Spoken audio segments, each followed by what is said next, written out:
Cars Talks are facts or opinions, and opinions are facts. Corvette ZR1. Whoa, everyone is going ape shit over this car because of its performance. I mean, yeah, this thing is putting up some respectable numbers. I mean, look how fast it's going around all the major US tracks.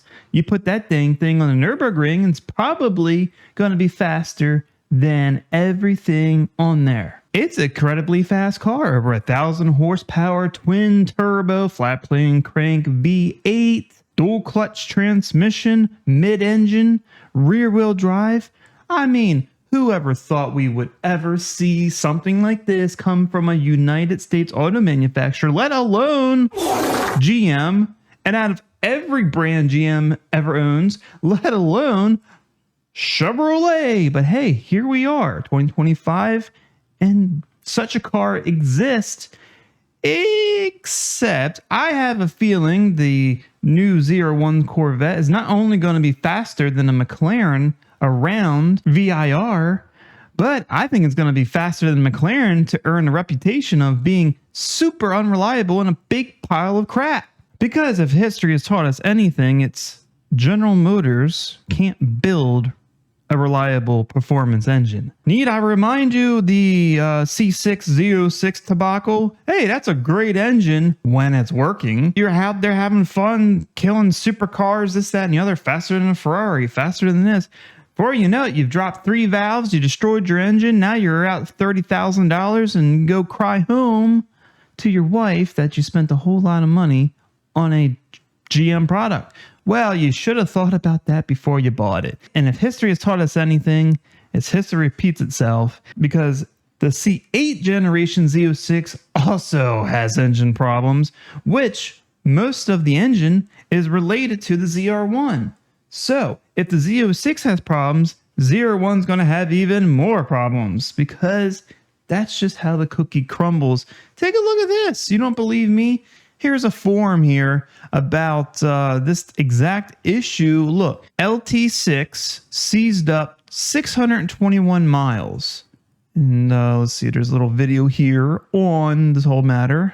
Then I get back into the throttle for a bit, and we decelerate to a stop sign. And as we were decelerating, we heard a clunk, clunk, clunk. And I couldn't believe what I was hearing. Since we were so close to Jay's house, pulled a U-turn, and the car locked up. So we got a scan tool, misfires on 1, 2, 7, and 8. The motor had locked up. And how many miles did we have? 621. Yeah. And 621 miles, and it locks up. Let's see, I think you mentioned something. GM got this thing fixed that fast. That's really something else he said here. Now, I don't know if that's true. you know, the motor seized up and I'm back on the road. So can't ask for more than that. Yeah, that's well, awesome. At least they have a surplus and, of these engines hanging around, so they can just, pluck the shitty one out, put the good one in, and you're off back to the races. Another 621 miles that get you taken care of with another third engine replacement. Beautiful. That's called efficiency. Then when it happened, and it was nothing. Allow anyone to do that. There has not been. There's a lot of rumors out there about there's motors blowing. I know of my car, the customer in California, and the tech that I was working with, he knew of one other Z06. So if there's more, I'd like to hear about it. So this guy said apparently just from the 3 people he's talked to, there was 3 Z06s.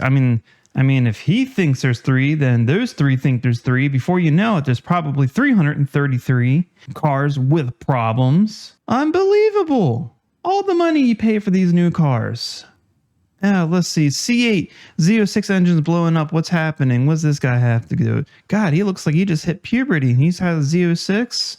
I don't think people are following braking procedure. All the engines that have blown up or had to have issues, they were at low miles. Whoop-de-doo, it says don't go to red line until you pass break-in, period. And I'm seeing guys post videos of them hitting red line when it's not even at 500 miles yet. Yeah, there you go. That's all you need to know. It's not, I don't think GM has a problem. Chevrolet has a big problem on their hands. GM always has a big problem on their hands. What are you talking about, kid? Good Lord. Okay, yeah, I get it. You don't respect break-in period. You might have problems, but going back to our first post here, he said he did do the break-in period. Where does it say that? Oh, I'm pretty sure it says basically proper break-in. Okay, proper break-in. Yeah, it breaks. That's the problem.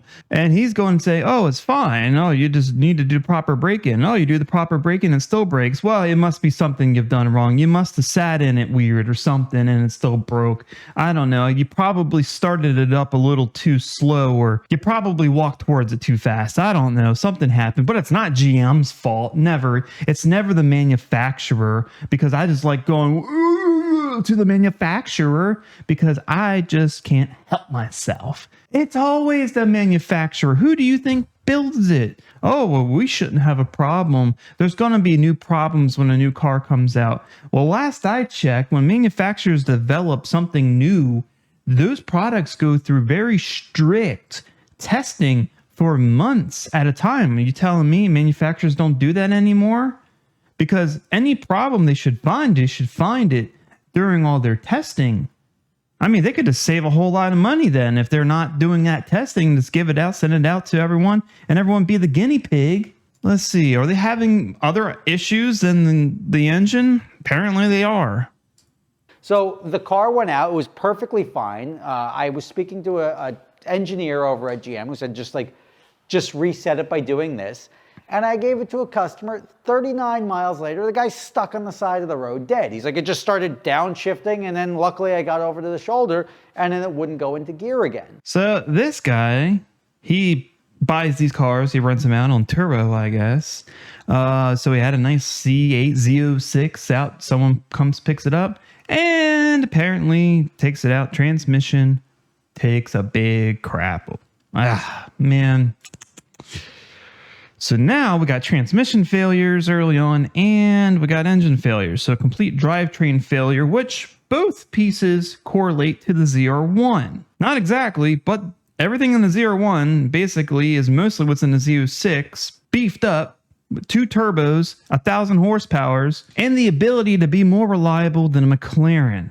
So that's gonna be crazy. I don't know.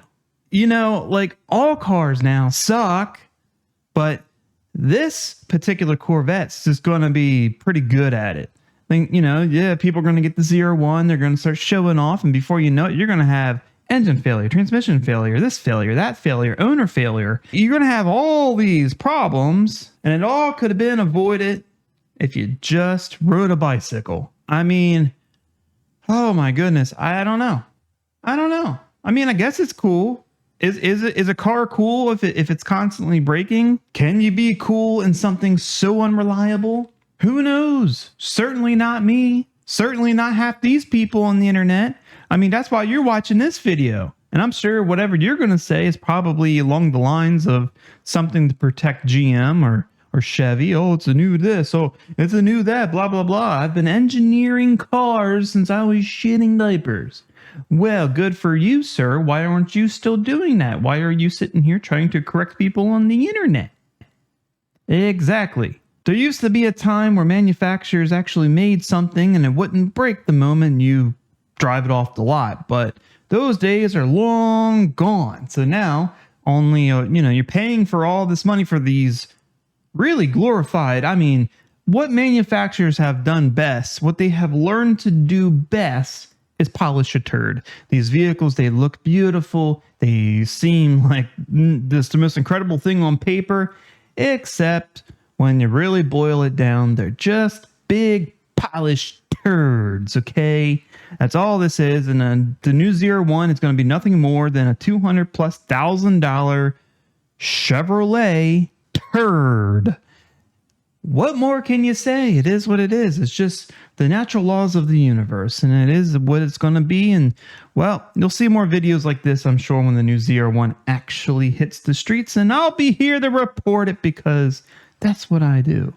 That's who I am. And that's going to wrap it up here for the video. So be sure to put your thoughts in the comments. Make sure they're nice and sweet. If you like the video, please give it a thumbs up. Do not give it a thumbs down because that doesn't do anything for me. Share it with everyone you know. You want to see more content like this? Go ahead, subscribe to the channel. Keep a lookout for next Cars Talks video.